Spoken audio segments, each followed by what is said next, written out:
Voy a escapar de la presentación, fin de presentación.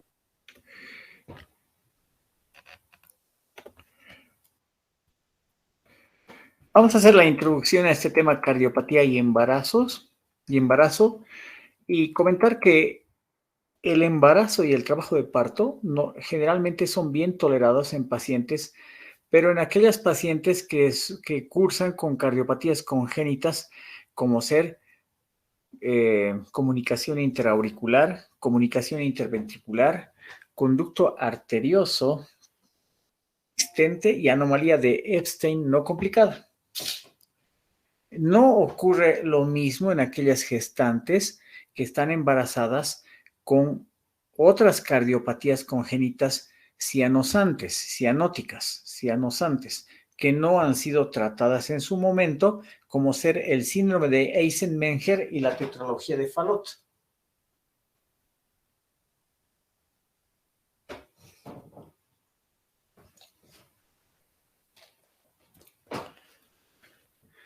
Sigamos con la introducción. El síndrome de Eisenmenger y la hipertensión pulmonar primaria producen el 50% de la mortalidad materna por cardiopatías congénitas. De todas las cardiopatías congénitas, el 50% de dicha mortalidad materna están producidas por el síndrome de Eisenmenger y la hipertensión pulmonar primaria. Comentarles que el síndrome de Eisenmenger produce hipertensión pulmonar, ¿ya? Pero aquí dice que el síndrome de Eisenmenger y la hipertensión pulmonar primaria producen el 50%, la mitad de la mortalidad materna con cardiopatías congénitas. La tetralogía de Fallot causa el 10% de las muertes maternas. En una mujer gestante, cardiópatas son signos de mal pronóstico de aquellas cardiopatías congénitas cuando su hematocrito es mayor al 60%, es decir, está incrementado. Cuando la saturación de oxígeno es menor al 80%. Cuando existe hipertensión ventricular derecha, normalmente en las clases de fisiopatología dicen corazón derecho, dicen, ¿no? Se refiere, por ejemplo, al ventrículo derecho. Y cuando existen episodios de desmayos, episodios sincopales. Los embarazos siguientes, una vez que concluye el embarazo de una paciente cardiópata, los siguientes embarazos no tienen efecto acumulativo del riesgo. Es decir, se vuelve a embarazar la paciente cardiópata, el riesgo no será individual de cada embarazo. Es decir, no es que va a empeorar el riesgo en el siguiente embarazo. El riesgo va a seguir siendo el mismo.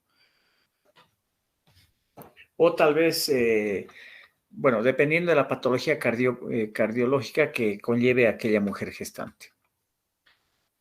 Vamos a hablar acerca de la fisiología en el embarazo normal. Durante el embarazo existe un incremento del volumen sanguíneo de la mujer gestante que alcanza su máximo tope entre las 28 y 32 semanas de gestación. De ese aumento del volumen sanguíneo, el 45% aumenta el volumen plasmático, el plasma.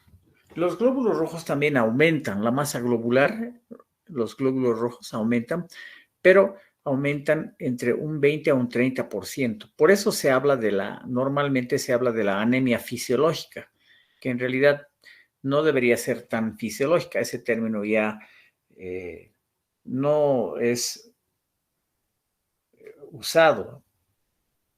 ¿Por qué hablan de ese término de anemia fisiológica? Porque el 45%, porque aumenta más el volumen plasmático en relación al aumento de los glóbulos rojos. El gasto cardíaco aumenta entre un 30 a 50%, y ese gasto cardíaco que aumenta entre un 30 a 50% lo hace a expensas de la frecuencia cardíaca, es decir, aumenta la frecuencia cardíaca en la mujer gestante. Cuando la mujer entra en trabajo de parto, el primer periodo del trabajo de parto, el periodo de dilatación y borramiento, en el periodo de dilatación y borramiento, del trabajo de parto, el gasto cardíaco aumenta un 15%. En el periodo expulsivo, en el segundo periodo del trabajo de parto, el gasto cardíaco aumenta casi al 50%. Esos son los cambios fisiológicos durante la mujer gestante. Sigamos hablando esta vez de las modificaciones del sistema cardiovascular. Después de que se produce la interrupción del embarazo, existen cambios hemodinámicos. Los mayores cambios hemodinámicos son los primeros 2 a 3 días después de la interrupción del embarazo. Y esos son los cambios más peligrosos en la mujer cardiópata. Número 1, ¿por qué? Número 1, porque el gasto cardíaco aumenta en un 80% debido a la eliminación de la compresión del útero gestante sobre la vena cava. Por lo tanto, hay más retorno venoso al corazón derecho. Y 2, debido a la autotransfusión de la sangre uteroplacentaria. 3, debido a la reabsorción de líquidos extravasculares. Aquellas mujeres que estaban un poco edematizadas, la sangre del espacio intersticial pasa al espacio intravascular, entonces se incrementa el retorno venoso. Estos son los cambios que pueden agravar la cardiopatía, pueden producir una sobrecarga cardíaca y pueden condicionar a una alta mortalidad materna y fetal cuando todavía no se ha producido el parto. Entonces hay que tomar en cuenta que los primeros 2 a 3 días después del parto hay que tener mucho cuidado y estar muy atentos con dicha mujer gestante, dicha mujer que tuvo su parto. Veamos las consideraciones clínicas a valorar, como ser la hipertensión pulmonar. La hipertensión pulmonar limita la adaptación normal en respuesta a los cambios circulatorios de la mujer gestante. La hipertensión pulmonar condiciona a una mortalidad materna incrementada entre un 50 y un 70%. Respecto al feto, se observa que existen partos prematuros, por lo tanto, el feto puede nacer prematuro. Y presentarse una restricción de crecimiento intrauterino hasta en la mitad de los casos. Solo un 15 al 20% de los embarazos llegan a término. Sigamos con las consideraciones clínicas a valorar. Veamos la cianosis, es decir, durante el embarazo hay que valorar la hipertensión pulmonar, hay que valorar la cianosis. Y con respecto a la cianosis decimos lo siguiente. La saturación de oxígeno es uno de los predictores más importantes de desenlace materno-fetal. Su impacto se observa en aquellas cardiopatías cianóticas con una saturación de oxígeno menor al 90%. Cuando la saturación de oxígeno es menor al 90%, el 43% de los fetos están vivos y un 40% nacen prematuros, como consecuencia a que la saturación de oxígeno es menor al 90%. Si la saturación de oxígeno es menor al 85%, la probabilidad de feto vivo disminuye a un 12%. Otro aspecto, otra consideración clínica a valorar respecto a la cianosis es que no se ha probado el valor de la administración de oxígeno en las cardiopatías cianóticas, solo un leve beneficio sobre la madre, pero ningún beneficio en el feto. Sigamos con las consideraciones clínicas a valorar y el médico debe valorar las arritmias. Aunque la presencia de las arritmias pueden ser aunque la presencia de las arritmias ocasionales puede ser normal para los cambios hemodinámicos que se suscitan, la asociación de arritmias producen un compromiso hemodinámico en la mujer gestante que incrementa la mortalidad y lleva a mayor descompensación por insuficiencia cardíaca. Como verán, entonces, hay varias consideraciones clínicas que debe valorar el cardiólogo juntamente con el obstetra que está llevando a cabo el control prenatal de la mujer gestante: la hipertensión arterial pulmonar, la cianosis y las arritmias. Comentar que el índice de riesgo del Cardiac Disease in Pregnancy, CARPREG, permite determinar el riesgo de eventos cardíacos durante el embarazo. Este índice de riesgo, este CARPREG, lo tenemos acá en este cuadro. Entonces, en este cuadro se habla de predictores clave para determinar el riesgo de eventos cardíacos durante el embarazo. Los predictores clave son los siguientes. Clase funcional tipo 3 o 4 o presencia de cianosis. Enseguida vamos a ver la clasificación funcional de la New York Heart Association. ¿Qué quiere decir esto? Que la madre pertenece a una clase funcional peligrosa, ¿no? Tipo 3 o tipo 4. Evento cardíaco previo, es decir, que la mujer embarazada haya sufrido un cuadro cardíaco previo al embarazo, como ser por alguna causa, tal vez por su misma cardiopatía, una insuficiencia cardíaca, un accidente isquémico transitorio o una enfermedad cerebrovascular, o la presencia de arritmias. Otro predictor: obstrucción izquierda con un área valvular mitral menor a 2 centímetros cuadrados, con un área valvular aórtica menor de 1.5 centímetros cuadrados, con un gradiente pico en el tracto de salida del ventrículo izquierdo mayor a 30 milímetros mercuriales. Todos estos estudios, por supuesto, tiene que llevar a cabo el cardiólogo en un centro cardiológico. Otro predictor grave: la disfunción sistólica del ventrículo izquierdo. La fracción de eyección cuando la fracción de eyección es menor al 40%. Cuando estos factores no están presentes en la mujer gestante cardiópata, las complicaciones cardiovasculares en el embarazo son menos del 5%. Pero cuando hay un factor en la mujer gestante, las complicaciones cardiovasculares suben a un 20%.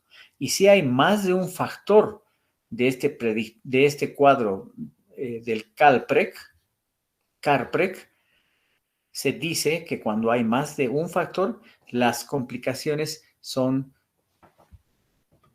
del 60% o más. Veamos cuál puede ser la etiología de las cardiopatías en el embarazo. Las cardiopatías adquiridas y las congénitas. Las cardiopatías adquiridas, generalmente en nuestro medio, es la fiebre reumática. Estamos hablando en nuestro medio, en Latinoamérica, los países en vías de desarrollo. Antes había muchísima patología reumática. Esta patología ha disminuido. Actualmente la relación entre cardiopatías adquiridas y congénitas, la relación es 2:1. La incidencia de cardiopatías congénitas es de 4 a 5 por 1000. Los hijos de madres con cardiopatías congénitas tienen un riesgo mayor, entre un 2 y un 25% de presentar una cardiopatía congénita. En el síndrome de Marfan y en la cardiopatía hipertrófica, cuando la mujer sufre de un síndrome de Marfan o cursa con una cardiopatía hipertrófica, el riesgo de los hijos llega al 50% a poseer dicha cardiopatía. El 18% de las cardiopatías congénitas se asocian a alteraciones cromosómicas. Y acá está la clase funcional de la New York Heart Association. Esta clase funcional, sí, el obstetra, por supuesto que sí puede valorar y debe saber, ustedes como médicos generales deben saber esta clasificación funcional. Clase 1. Se dice que es la mujer gestante cardiópata asintomática. Son aquellas embarazadas que cursan cardiopatías, pero que no limitan su actividad física. La mujer gestante sabe que cursa una cardiopatía, pero están casi asintomáticas, prácticamente asintomáticas, ¿no? Pertenecen a la clase 1. Clase 2 son aquellas gestantes que se tornan sintomáticas cuando llevan a cabo un ejercicio intenso, por ejemplo, correr, subir gradas. La mujer sale retrasada de su casa y corre, ¿no? Para embarcarse en movilidad, por ejemplo, ¿no? Esta clase, la mujer gestante que pertenece a la clase 2, con estas características, entonces se ve obligada a una limitación ligera de la actividad física. La clase 3 ya es una clase, como decía en el Carprec, ya es una clase pobre, ¿no? Cuando la mujer pertenece a esta clase, por ejemplo. Es aquella mujer gestante que se torna sintomática con ejercicio ligero. Por lo tanto, existe una limitación acentuada de la actividad física. Prácticamente la mujer poca actividad debe llevar a cabo, ¿no? Actividad rutinaria. Y la clase 4 realmente es aquella paciente que cursa una cardiopatía que compromete mucho la salud de la madre y, por supuesto, el feto. Pero acá, en esta clase, especialmente la madre, se trata de aquella mujer que prácticamente está sintomática en reposo, ¿no? Disneica, débil. Cualquier actividad mínima física provoca descompensación en la paciente. Como verán, la clase 4 de la clasificación funcional de la New York Heart Association está totalmente contraindicada, ¿no? Para un embarazo. Veamos esta otra clasificación. Es la clasificación del riesgo. ¿Qué riesgo existe en la mujer gestante según el tipo de cardiopatía que cursa la paciente? Grupo 1.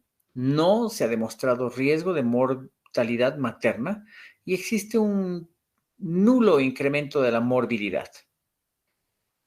Grupo 2. Se dice que existe un ligero incremento del riesgo de mortalidad o moderado incremento de complicaciones.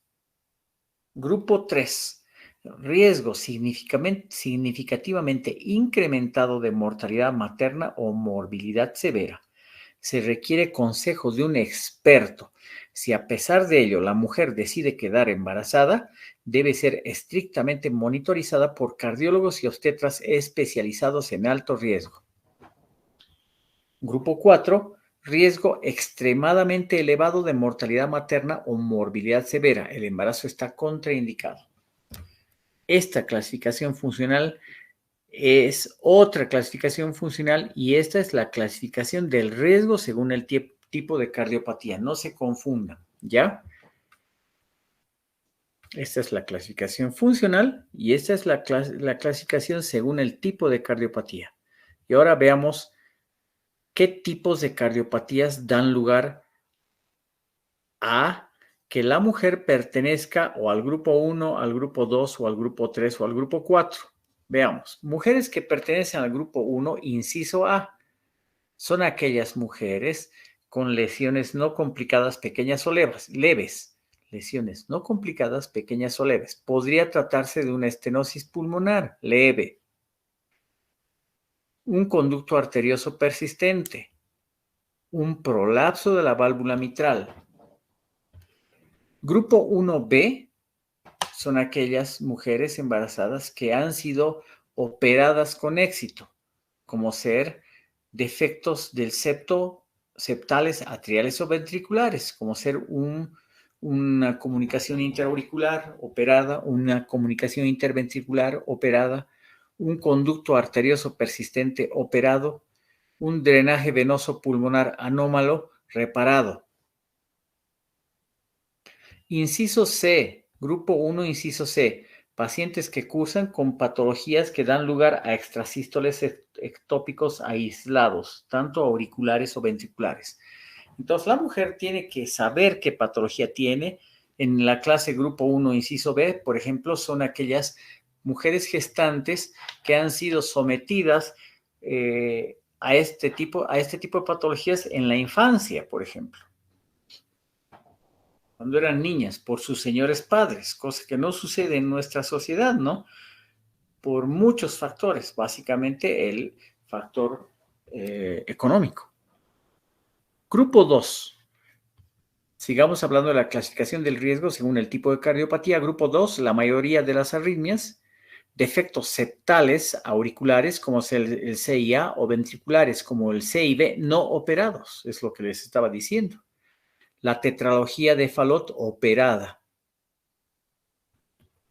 Grupo 3, válvulas mecánicas, ventrículo derecho sistémico, enfermedad cardíaca cianótica, enfermedad cardíaca congestiva compleja, dilatación aórtica de 40 a 45 milímetros en el síndrome de Marfan, dilatación aórtica de 45 a 50 milímetros en la enfermedad aórtica asociada a válvula bicúspide. Como verán, son patologías más complejas, muchas de ellas cianóticas, que hacen que si la mujer está embarazada, pertenezcan al grupo 3. Y como ya les había dicho, al analizar el grupo 3, que dice que son los expertos, cardiólogos y obstetras los que deben aconsejar si la mujer se embaraza o no. Y si no se embaraza, se torna en un embarazo totalmente de alto riesgo. Y el grupo 4, que está contraindicado el embarazo, entonces se refiere a una hipertensión arterial pulmonar de cualquier causa, ya sea primaria o secundaria, una disfunción ventricular sistémica severa, una miocardiopatía periparto previa, estenosis mitral severa, estenosis aórtica sintomática severa, síndrome de Marfan con una aorta de más de 50 milímetros. Una dilatación aórtica mayor a 50 milímetros en la enfermedad aórtica asociada a válvula bicúspide, una coartación nativa severa, patologías que hacen que el embarazo esté totalmente contraindicado. ¿Cómo se diagnostica? Nosotros los obstetras y el médico general, ¿cómo debe intentar llegar a un diagnóstico en la mujer gestante? Durante la auscultación cardíaca se puede encontrar un tercer ruido cardíaco. Bueno, el tercer ruido cardíaco lo encuentra el cardiólogo, ¿no? O al llevar a cabo un electrocardiograma puede valorar este aspecto. El tercer ruido cardíaco se produce debido a un aumento producido por el aumento de la velocidad del llenado ventricular. Debe hacer sospechar la presencia de disnea paroxística nocturna, hemoptisis, síncopes, disnea importante, dolor torácico con el ejercicio, es decir, precordialgia, cianosis, labios, lechos ungueales, palpitaciones y arritmias. Si se auscultan soplos diastólicos en el embarazo, entonces debemos pensar que se trata de un soplo patológico. En el embarazo pueden haber soplos sistólicos, pero soplos sistólicos una cruz, por ejemplo, 1/4. La literatura indica internacional que si el soplo sistólico es mayor a 2, es decir, 3 cruces sobre 4 o 4/4, mayor a 2, podría tratarse de una patología, un soplo patológico. Les vuelvo a repetir, un soplo sistólico de 1/4 o de 2/4 podría tratarse de un soplo funcional, pero un soplo patológico sistólico nosotros debemos sospechar de un cuadro patológico si el soplo sistólico es mayor a 2/4, es decir, 3/4, 4/4. El soplo diastólico, la presencia de soplo diastólico nos dice que se trata de un soplo patológico. Sigamos con el diagnóstico. La coexistencia de soplos sistólicos más fiebre. El diagnóstico se basará en la clínica, los soplos, el electrocardiograma, la ecocardiografía, el Doppler. Tenemos que hacer la interconsulta con el cardiólogo. El diagnóstico clínico puede verse dificultado por la aparición de síntomas que a veces son frecuentes durante el embarazo. Por ejemplo, cansancio fácil, respiración superficial, hiperventilación, edemas y alguna vez lipotimia. No es frecuente, ¿no? Esto puede darse en un embarazo normal, pero y eso puede hacernos nosotros confundir. Sin embargo, tenemos que tomar en cuenta todo lo que los expertos recomiendan. La conducta general de una mujer embarazada cardiópata, restricción de sodio, restricción de la actividad cardíaca, perdón, de la actividad física, de acuerdo a la clasificación funcional de la New York Heart Association, a la cual la mujer gestante estaría clasificada. Control prenatal cada 2 a 3 semanas, donde debemos controlar la presión arterial, la proteinuria, la ganancia de peso.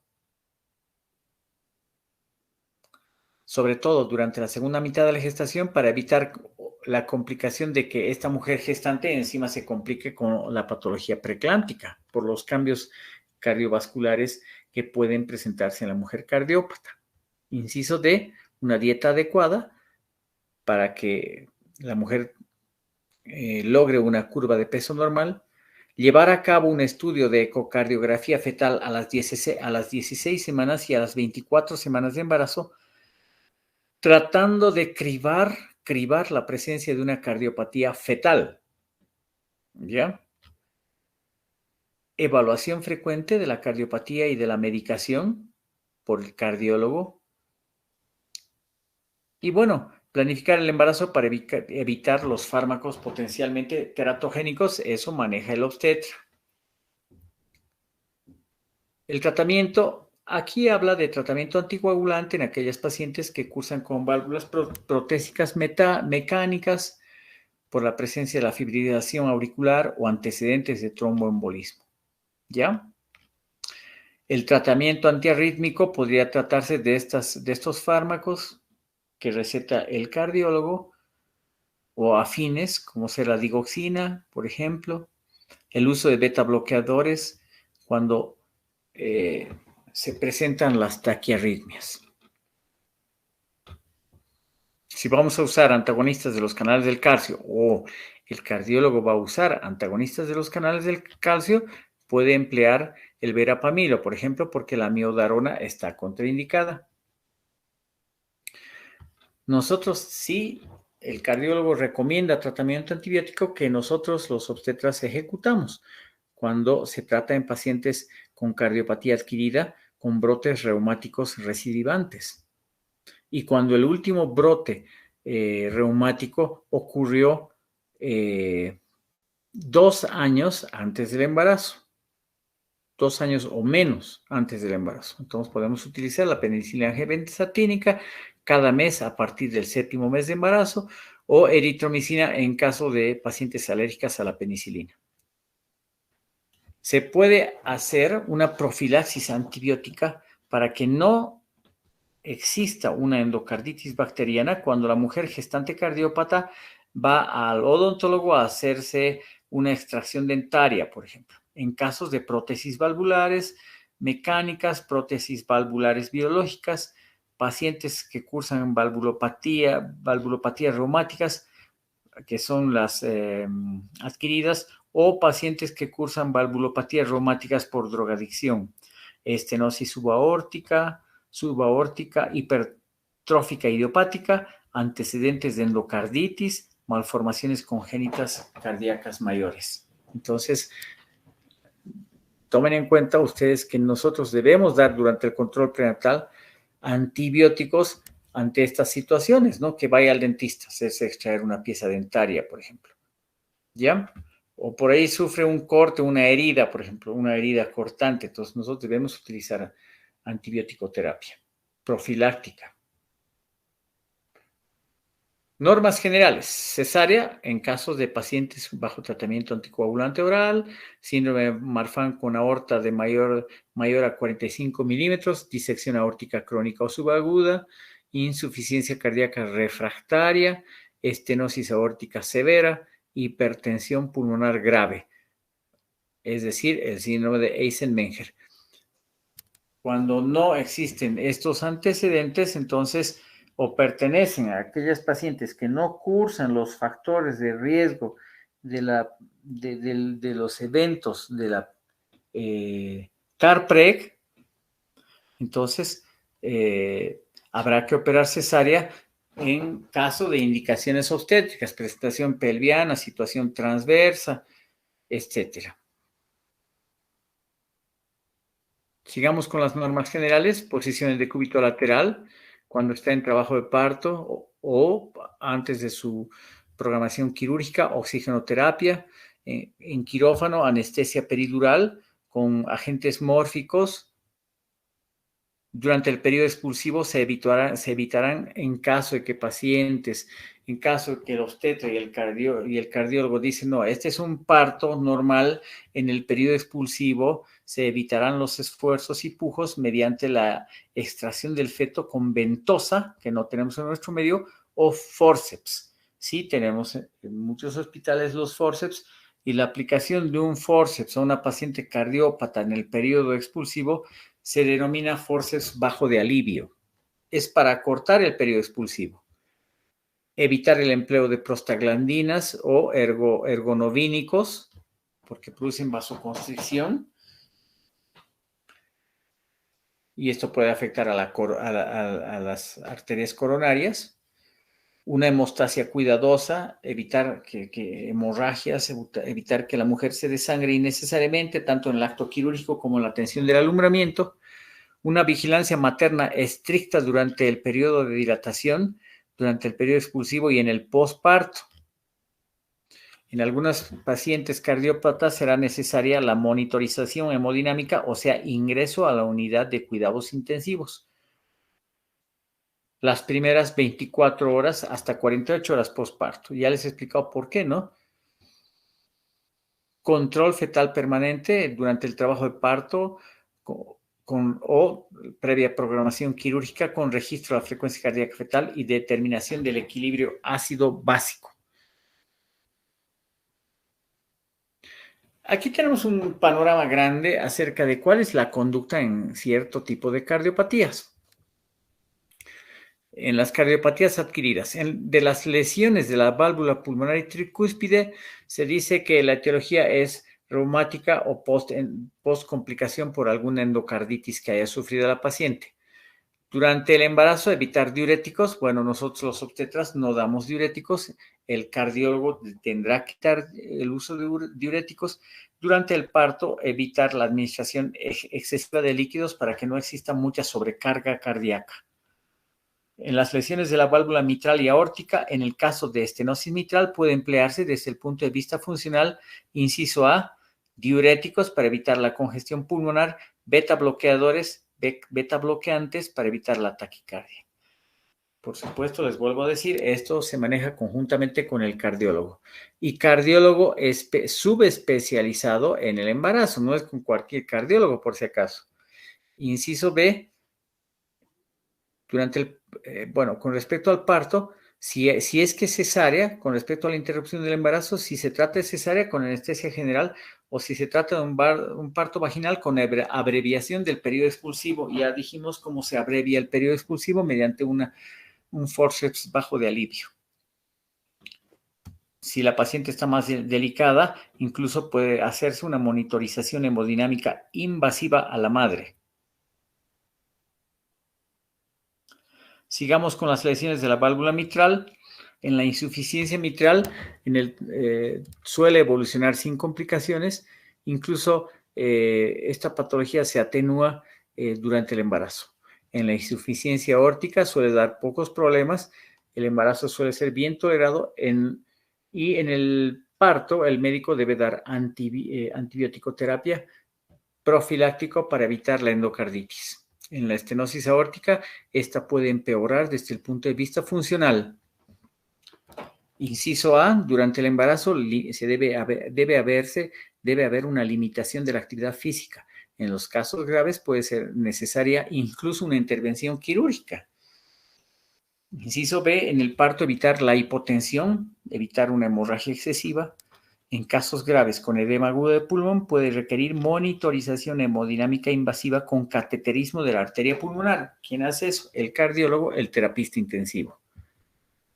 En la comunicación con respecto a las cardiopatías congénitas, la comunicación interauricular es un embarazo bien tolerado, pero a veces puede presentarse fibrilación auricular, se utilizará digoxina. Durante el parto, la paciente, durante el trabajo de parto, la paciente debe estar en decúbito lateral, recibir oxigenoterapia, evitar hiperhidratación, calmar el dolor con anestesia, con un bloqueo regional, podría ser una anestesia epidural. En la comunicación interventricular, el embarazo es bien tolerado. Si la comunicación interventricular es pequeña, el embarazo es bien tolerado. Es decir, se trata de una comunicación interventricular no operada. Si es grande la comunicación interventricular, se asocia a insuficiencia cardíaca, arritmias e hipertensión arterial pulmonar. Durante el parto, la conducta es la misma que en la comunicación interauricular. Acá estamos hablando de la CIA y la CIB no operadas, no reparadas, ¿no? Con respecto a la persistencia del ductus arteriosus no reparado durante el embarazo, reposo y diuréticos, puede ser necesaria la cirugía. Durante el parto, la cirugía para reparar la persistencia del ductus. La mujer está embarazada y puede llevarse a cabo la cirugía para reparar la persistencia del conducto arterioso. Durante el parto se hará profilaxis antibiótica. Con respecto al síndrome de Eisenmenger, ya dijimos, es muy severo este síndrome. Se trata de generalmente se complica por una comunicación interventricular no operada. Existe un shunt de izquierda a derecha y de derecha a izquierda. Hay hipertensión pulmonar progresiva. Durante el embarazo, evitar hipotensión, recibir oxígeno y reposo. Frecuentemente debe finalizar el embarazo. Generalmente el obstetra se da cuenta que no está creciendo el feto o hay riesgo de pérdida de bienestar fetal, entonces se programa, madura los pulmones y programará en el momento adecuado conjuntamente con el obstetra. Durante el parto debe evitarse la hipotensión por sangrados. Está contraindicada la anestesia peridural con anestésicos locales. Puede usarse fármacos mórficos tipo morfina, ¿no? 5, el riesgo de mortalidad en caso de cesáreas es mayor que en caso de parto, aquí en el caso del Eisenmenger. 6, debe cateterizarse la arteria pulmonar para determinaciones seriadas de gases en sangre. En la coartación de aorta, durante el embarazo hay que evitar la preeclampsia y los cambios bruscos de presión. En el síndrome de Marfan, ya hemos visto varias medidas del síndrome de Marfan, ¿no? Puede haber riesgo de disección y rotura de la arteria aorta. ¿Ya? Se pueden emplear beta bloqueadores cuando se asiste al parto vaginal, evitando la hipertensión, en este caso como acción secundaria. Recomendable cesárea bajo anestesia general, no anestesia peridural, no anestesia regional. En el puerperio tenemos la lactancia, debe darse la lactancia, por más de que la paciente esté recibiendo tratamiento anticoagulante. La anticoncepción se recomienda. Métodos de barrera son los métodos de elección, los métodos de barrera, ¿no? Es decir, oclusión tubárica bilateral durante el acto quirúrgico, salpingoclasia, dispositivos intrauterinos, preservativo, ¿no? En caso de anticoncepción hormonal, se recomienda la mini píldora solo de progesterona, no así estrógenos. Y como les dije, la oclusión tubárica bilateral durante el acto quirúrgico de la cesárea. Bueno, con eso hemos concluido el tema de cardiopatía y embarazo. Como verán, es un tema muy importante. Siempre hay que estar atentos en la historia clínica, preguntar los antecedentes personales patológicos. La literatura internacional dice que hay muchas mujeres que no saben que son cardiópatas. Entonces, a nosotros nos toca, al hacer la historia clínica, nos toca auscultar a la madre. ¿Se dan cuenta? Y tomar en cuenta que si nosotros sospechamos de un soplo diastólico, entonces la sospecha de un soplo diastólico nos orienta hacia un soplo patológico. También durante la elaboración de la historia clínica,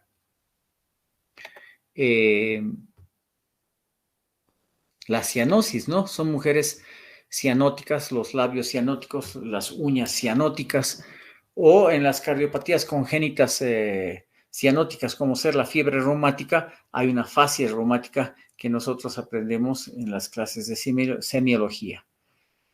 Muy bien, gracias por su presencia. Estén atentos y atentas al próximo sábado.